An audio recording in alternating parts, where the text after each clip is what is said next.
WWE World est sous le choc après la nouvelle du décès prématuré de Hulk Hogan, qui se propage comme un incendie. L'icône de la lutte, connue pour sa moustache caractéristique, son foulard et son charme inégalable, laisse derrière lui une légende aussi complexe que captivante. Mais qu'est-il réellement arrivé au leader emblématique de Hulkamania? Était-il vraiment le héros que l'on croyait? Et comment les fans du monde entier se souviendront-ils de son arrêt cardiaque soudain sur le 24 juillet 2025? Terry Jane Bollea, ou Hulk Hogan comme le monde l'a connu, a émergé d'un jeune guitariste à Tampa pour devenir le visage le plus reconnaissable de la lutte professionnelle. Son charisme et ses controverses l'ont porté vers la célébrité, en faisant un phénomène de crossover improbable. Mais derrière son arrogance et ses cheveux blonds décolorés se cachait une vie tumultueuse remplie de scandales, de combats contre la santé et de démons personnels. Né le 11 août 1953 à Augusta, en Géorgie, l'enfance de Bollea était marquée par des déplacements fréquents, notamment un séjour à Tampa où il a passé la majeure partie de son adolescence. À l'adolescence, il montrait déjà les signes d'une personnalité extraordinaire qui allait captiver le monde. Après avoir abandonné ses études pour poursuivre la musique, la vie de Hogan a pris une tournure inattendue lorsqu'ils ont repéré des légendes de la lutte, Jacques et Gérald Briscoe, en train de jouer de la basse dans un groupe local appelé Ruckus. Intrigués par son énergie brute et sa force physique, les Briscoe ont suggéré de s'entraîner avec Hiro Matsuda, qui deviendrait le mentor de Hogan. Le régime exigeant de Matsuda, qui comprenait même la fracture de la jambe de Bollea le premier jour d'entraînement, le préparait au monde exigeant de la lutte professionnelle. Après un passage dans les circuits de Floride, Hogan a fait ses débuts dans la WWF en 1979, sous la tutelle de Vincent J. McMahon. Dès 1983, Hogan s'est transformé en l'icône de Hulkamania, une fusion de bravoure de bande dessinée, de cheveux blonds décolorés et d'une moustache caractéristique. Son body slam du 520 livres Iron Shake le 23 janvier 1984 l'a propulsé vers la célébrité dans la WWF, déclenchant une vague culturelle qui a conduit WrestleMania à l'histoire de la télévision payante. L'appât croisé du Hulkster était sans égal. Il a fait son apparition médiatique avec son corps tonique face à Sylvester Stallone dans Rocky III, 1982, suivi de collaborations MTV, de séances de présentation de Saturday Night Live, et même de la couverture de Sport Illustrated, une première pour tout lutteur. Les produits dérivés se vendaient à grande vitesse, car les enfants arrachaient les t-shirts comme un rituel, consolidant ainsi le statut de Hogan en tant que marque inégalée. Mais derrière la gloire et la célébrité se cachait un réseau compliqué de scandales et de controverses qui ont toujours terni sa légende. Ses projets hollywoodiens, comme No Holds Barred, 1989, et Suburban Commando, 1991, n'ont pas été bien accueillis par la critique, mais ont renforcé son image de super-héros familial. Les investissements de Hogan dans des contrats publicitaires, des séries animées et des produits pour enfants, tous portant le logo iconique rouge et jaune de Hulkamania, l'ont rendu un symbole mondial. Cependant, la légende la plus durable de Hogan est celle entourée de controverses. Ses rivalités célèbres avec des lutteurs comme André the Giant et Randy Savage sont gravées dans l'histoire de la lutte comme certains des matchs les plus grands jamais disputés. Mais ce sont ses relations personnelles qui ont souvent brouillé les frontières entre divertissement et réalité. Le mariage de Hogan avec sa deuxième épouse, Linda Claridge, a produit une fille, Brooke, qui est devenue elle-même une sensation de la lutte. Toutefois, malgré l'adoration et les récompenses, la vie de Hogan était marquée par des démons personnels, l'abus de substances, l'infidélité et un conflit public avec WWE qui s'est terminé par un procès. Ces dernières années ont été marquées par des difficultés de santé, y compris un traitement par rayonnement pour un cancer de la gorge et diverses opérations. Malgré ces défis, Hogan a continué à combattre, divertissant les fans jusqu'à son décès prématuré le 24 juillet 2025. Dans les conséquences de l'arrêt cardiaque soudain de Hogan, les experts de la lutte spéculent sur ce qui s'est passé pendant les derniers moments de sa vie. Était-ce l'effet cumulatif des années de punition physique ou une crise de santé soudaine qui l'a pris par surprise? Une chose est certaine, Hulkamania pourrait vivre longtemps après la mort de Hogan, mais son essence véritable restera à jamais liée à la vie complexe et souvent perturbée de Terry Jane Bollea. Pastor, an awesome wife by your side, you've got the Holy Spirit, life is good. Le monde continuera de pleurer la perte d'un icône dont la légende reste enveloppée à la fois de gloire et de controverse. Alors que les fans du monde entier essaient de digérer la nouvelle, ils ne peuvent s'empêcher de se demander: qu'est-il réellement arrivé au leader aimé de Hulkamania? Était-il un héros ou simplement un homme qui portait un masque? Seul le temps le dira, alors que le monde de la lutte professionnelle retient son souffle, attendant la prochaine étape de cette histoire légendaire. Dans les conséquences de l'arrêt cardiaque soudain de Hulk Hogan le 24 juillet 2025, les experts de la lutte et les fans du monde entier sont confrontés à des questions sur ce qui a mené à sa mort prématurée. Bien que Hogan ait continué à divertir les foules jusqu'à la fin, l'épuisement des années passées dans le ring a eu son effet sur son corps. Des blessures chroniques au dos, aux hanches et aux genoux l'ont hanté pendant des décennies, forçant à subir au moins 25 opérations entre 2015 et 2025, une preuve des sacrifices qu'il a fait pour le divertissement. Malgré ses défis physiques, Hogan a réussi à se réinventer à la fin des années 1990 en devenant un EL et en cofondant la faction NWO de WCW. Cela a marqué un moment crucial dans sa carrière, quand il a passé du héros à l'anti-héros et a sauvé presque la rivalité World Championship Wrestling de l'insolvabilité. Cependant, cette nouvelle ère a également apporté des controverses. Hogan a subi une critique publique pour ses actions, notamment le scandale raciste qui a émergé en 2015 lorsque des enregistrements ont capturé son utilisation de mots racistes. Cet incident a entraîné une large critique et la rupture de contrat avec WWE, poussant beaucoup à se demander si le récit de héros de Hogan avait été à jamais terni par ces incidents. Cependant, après une série d'excuses publiques et d'initiatives de sensibilisation à la diversité, WWE l'a réintégré en 2018. Bien que ce geste ait été accueilli avec le scepticisme de certaines personnes, notamment au sein de la communauté noire. Les difficultés de santé de Hogan n'ont pas cessé cependant. Une dépendance aux médicaments pour la douleur a suivi ses nombreuses opérations, entraînant des séjours en réhabilitation et des poursuites contre les fournisseurs médicaux.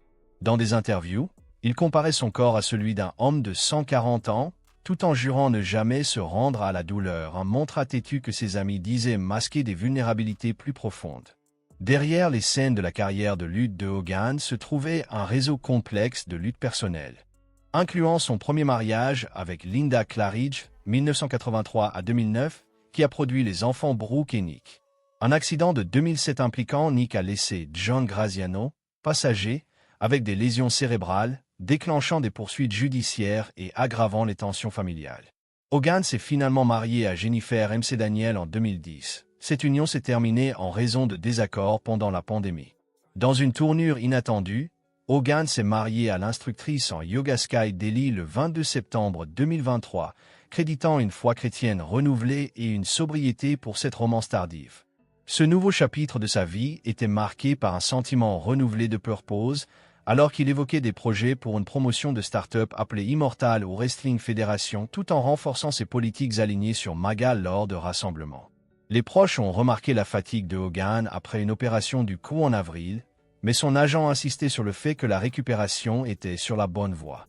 Le 4 juillet, il a mené une séance de signature patriotique dans sa boutique de plage d'Orlando, plaisantant en disant qu'il était toujours en forme. Personne ne savait alors que ce serait parmi les dernières apparitions publiques d'un homme qui avait lutté contre des problèmes de santé pendant des décennies. Lorsque la nouvelle du décès de Hogan s'est répandue comme un feu de forêt dans le monde de la lutte professionnelle, les fans et les experts ne pouvaient qu'évoquer la vie et le legs de Terry Jane Bollea, une figure dont l'impact, à l'intérieur comme à l'extérieur du ring, serait ressenti pendant des années à venir. Mais qu'est-il vraiment arrivé au leader aimé de Hulkamania? Était-il un héros ou simplement un homme qui portait un masque? Alors que nous plongeons dans le monde de la politique, de la lutte et des luttes personnelles, il devient de plus en plus clair que l'histoire de Hogan n'est pas simplement celle de la victoire, mais aussi de la tragédie, une preuve du coût humain de l'immortalité dans l'industrie du divertissement. Lorsque la nouvelle du décès de Hulk Hogan s'est répandue comme un feu de forêt dans le monde de la lutte professionnelle, les fans et les experts ne pouvaient qu'évoquer la vie et le legs de Terry Jane Bollea, une figure dont l'impact, à l'intérieur comme à l'extérieur du ring, serait ressenti pendant des années à venir. Le lendemain de sa mort, revenue, am I going to be one of these washed up wrestlers that disappears or passes away early? I just didn't know the destiny from that point forward, but I related to the people I asked to come to church because they are a little bit timid. Well, I was that same way until I found Pastor Aaron, Indian Rocks Church. Le 25 juillet 2025, WWE a publié un communiqué qui disait « Le légendaire Hall of Fame de WWE Hulk Hogan est décédé ». ESPN l'a appelé « Babe Ruth de la lutte professionnelle », tandis que TMZ, première à annoncer l'information, a décrit les fleurs rouges et jaunes empilées devant la boutique de plage de Hogan à Orlando. Les réactions sont venues de tous les coins du globe, Londres, Tokyo, même les rues d'Orlando où les fans s'étaient rassemblés. Dwayne « Rock » Johnson a tweeté que Hogan marchait afin que nous puissions courir, tandis que John Cena a posté une photo silencieuse d'un t-shirt déchiré de Hulkamania. Certaines réactions ont revisité le scandale raciste, soulignant un héritage à la fois aimé et entaché. Les statistiques de carrière de Hogan restent impressionnantes. 6 titres mondiaux WWF en E, 6 titres mondiaux WCW, 2 victoires au Royal Rumble et une induction au Hall of Fame en 2005, répétée pour le NWO en 2020. Financièrement, Forbes estimait autrefois sa fortune à 25 millions de dollars après le règlement avec Gawker, bien que des divorces coûteux aient eu un impact profond. Culturellement, il a normalisé la lutte professionnelle comme divertissement familial et, paradoxalement, a mis en avant l'histoire centrée sur le « et elle », qui définit maintenant le sport entertainment. Cependant, les chercheurs notent que ces scandales ont permis des dialogues publics sur la vie privée, l'éthique médiatique et la race dans les espaces de fandom. Alors que nous plongeons dans le monde de la politique, de la lutte et des luttes personnelles, il devient de plus en plus clair que l'histoire de Hogan n'est pas simplement celle de la victoire, mais aussi de la tragédie, une preuve du coût humain de l'immortalité dans l'industrie du divertissement. Sa mort ne met pas fin à Hulkamania. Comme les héros de bande dessinée qu'il admirait, sa force réside dans le mythe, les articles de merch et la mémoire. L'homme était mortel, tombé par le muscle cardiaque qu'il tendait à la télévision. Mais la légende persiste dans chaque t-shirt déchiré, chaque pose avec l'oreille relevée et chaque fan qui croit encore que les vitamines et les prières peuvent changer le monde. Le jour du décès de Hogan a marqué un moment sombre pour la communauté de la lutte. Dans un entretien avec CBS News, Sky Daly, la femme de Hogan, a parlé de ces derniers jours. « Je pensais que nous avions encore du temps », a-t-elle expliqué, sa voix tremblante de chagrin. Daly a ensuite décrit comment Hogan continuait à saluer les fans malgré sa difficulté respiratoire parce que il le nourrissait. Ce témoignage de sa dévotion et de son amour pour le sport a ajouté encore plus d'émotions venant de la communauté de la lutte. Lorsque la nouvelle du décès de Hogan s'est répandue comme un feu de forêt dans le monde de la lutte professionnelle, les fans et les experts ne pouvaient qu'évoquer la vie et le legs de Terry Jane Bollea, une figure dont l'impact, à l'intérieur comme à l'extérieur du ring, serait ressenti pendant des années à venir. La carrière de Hogan a été marquée par des hauts et des bas incroyables, de sa montée en tant que l'une des figures les plus aimées de l'histoire de la lutte jusqu'aux scandales qui ont à jamais terni son nom. Le scandale raciste qui l'a entouré a été particulièrement dévastateur, forçant Hogan à faire face au côté sombre de son propre héritage. Cependant, même face à une telle adversité, il a continué à avancer une preuve de la dévotion et de la résilience inébranlable qui le définissait en tant que performé. En regardant en arrière sur la vie et le legs de Hogan, il est clair que son impact dépasse largement le cercle de la lutte. Il a normalisé la lutte professionnelle comme divertissement familial, ouvrant la voie aux générations futures de lutteurs. Son influence peut être vue dans tout, des vêtements qu'il portait aux célèbres rivalités qu'il a eues avec d'autres lutteurs. Malgré sa mort, l'esprit de Hogan vit toujours. Un rappel que même dans la mort, nous sommes laissés avec plus. Plus que des souvenirs, c'est aussi l'impact qu'il a eu sur nos vies. Alors que les fans continuent de pleurer sa perte, ils ne peuvent s'empêcher de réfléchir à ce qui le rendait si spécial. Un véritable icône dont la légende sera rappelée pendant des années à venir. Le monde du catch professionnel ne sera plus jamais le même sans Hogan en tête. Sa mort sert de rappel poignant que même dans un secteur basé sur l'immortalité et le spectacle, la mortalité est inévitable. Alors que nous disons adieu à l'une des figures les plus grandes de l'histoire du catch, nous sommes laissés avec plus de questions que de réponses. Des questions sur l'homme derrière le masque, la personne qui portait plusieurs chapeaux mais n'a jamais perdu de vue son identité fondamentale. Dans une vie marquée par des contradictions, la légende de Hogan restera toujours un sujet de débat. Était-il un héros ou simplement un homme qui portait un masque? Interactions at Hogan's Hangout, at the memorabilia shop, just the way you interact with people, you're shining that light. And people see that. I think a big part of our testimony is, okay, we can share the gospel with someone but our walk and the way we conduct ourselves, the way we treat others. So Hulk, look, you've got an awesome church, an awesome pastor, an awesome wife by your side. You've got the Holy Spirit. Life is good. La réponse se situe quelque part entre les deux, un mélange complexe de triomphe et de tragédie qui nous parle tous.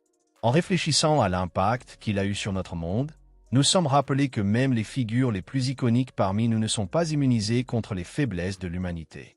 L'histoire de Hogan est celle de Paradox, un homme aimé et entaché, qui a vécu une vie marquée par des sommets et des abîmes incroyables. Son décès sert de rappel poignant que même dans un secteur basé sur le spectacle et l'immortalité, la mortalité attend toujours juste au-delà de l'horizon. À la fin, la légende de Hogan sera retenue pour ce qu'elle était, une preuve de la puissance de la résilience humaine et de l'impact qu'une seule personne peut avoir sur notre monde.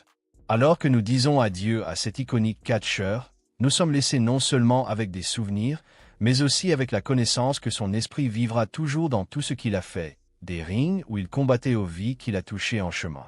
Le décès de Hulk Hogan a laissé un vide dans le monde du catch professionnel. Sa légende est à la fois de triomphe et de tragédie, un rappel que même les figures les plus iconiques parmi nous ne sont pas immunisées contre les fragilités de l'humanité. En réfléchissant à son impact sur notre monde, nous ne pouvons qu'imaginer, était-il un héros ou simplement un homme qui portait un masque?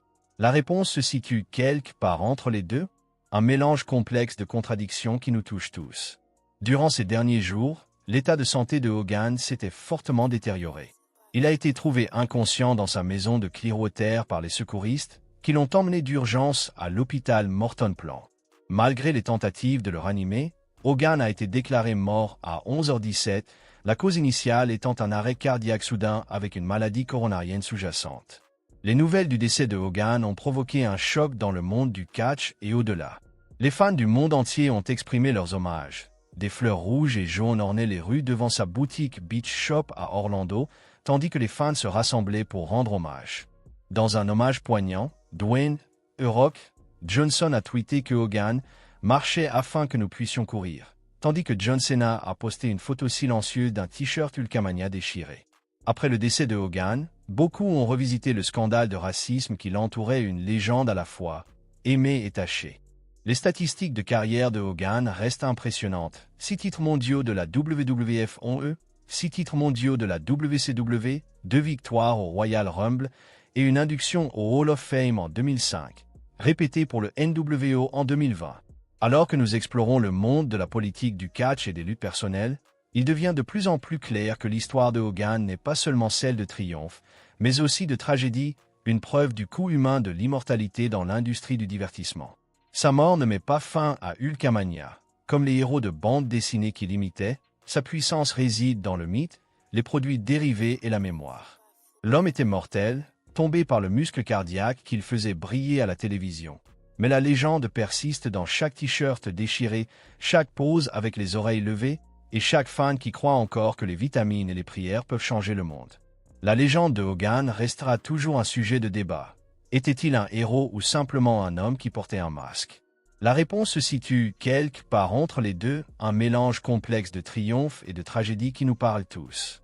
À la fin, l'histoire de Hogan est celle de Paradox, un homme aimé et entaché, qui a vécu une vie marquée par des sommets et des abîmes incroyables. Son décès sert de rappel poignant que même dans un secteur basé sur le spectacle et l'immortalité, la mortalité attend toujours juste au-delà de l'horizon. En réfléchissant à l'impact qu'il a eu sur notre monde, nous sommes rappelés que la légende de Hogan sera retenue pour ce qu'elle était, une preuve de la puissance de la résilience humaine et de l'impact qu'une seule personne peut avoir sur nos vies. Le décès de Hulk Hogan a laissé un vide dans le monde du catch professionnel.